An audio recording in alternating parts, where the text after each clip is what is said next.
Welcome back to my channel. আশা করি সবাই ভালো আছেন। আজকে আমি আপনাদেরকে দেখাবো শয়তান চালান। শয়তান চালান করে কিভাবে শত্রুকে জন্মের শাস্তি দেওয়া। শয়তান বলতে কি ইবলিশ, শয়তান চালান করা।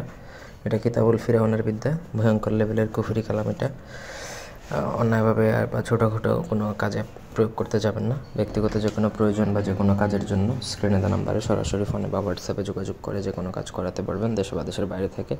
আমি বই থেকে একবার নিয়ম সহকারে দিয়ে দিয়েছি, তারপরে বলবো এটা করার পর কী হবে সেটা বলে দিচ্ছি। শত্রু একদম ধ্বংস হয়ে যাবে, এমনকি শত্রু রানে মারাও যেতে পারে, শত্রুর পরিবার সহ সবাই মারা যেতে পারে, দুর্ঘটনা ঘটতে পারে, যে কোনো কিছু। শত্রুর শারীরিক, মানসিক, আর্থিক সব দিক দিয়ে ক্ষতিগ্রস্ত হয়ে যাবে। শত্রু একদম নিঃস্ব হয়ে যাবে, শত্রুর অস্তিত্ব থাকবে না।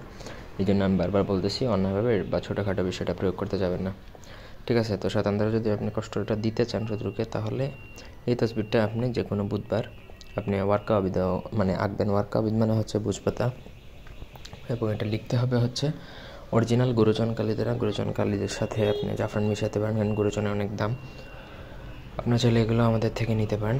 নকশার নিচে অবশ্যই যে শত্রুর উপর প্রয়োগ করবেন তার নাম। শত্রু যদি একাধিকজন হয় তাহলে প্রত্যেকের নাম লিখবেন। লেখার পর আপনাকে সেই নকশাটা আগুনে পুড়িয়ে দিতে হবে ওই দিন। নকশা লেখার সময় পাক পবিত্র শরীর বন্ধ করে নেবেন, পাক পবিত্র থাকবেন। কোনো মহিলা প্রয়োগ করলে ভালো করে শরীর আপনার ভালো কিনা, পাক পবিত্র আছেন কিনা সেগুলো ক্লিয়ার হয়ে লিখবেন। নকশা যদি একটু এদিক সেদিক হয় তাহলে এই চালানটা আপনার উপর লাগবে, আপনার জীবন একদম তামা করে ফেলবে।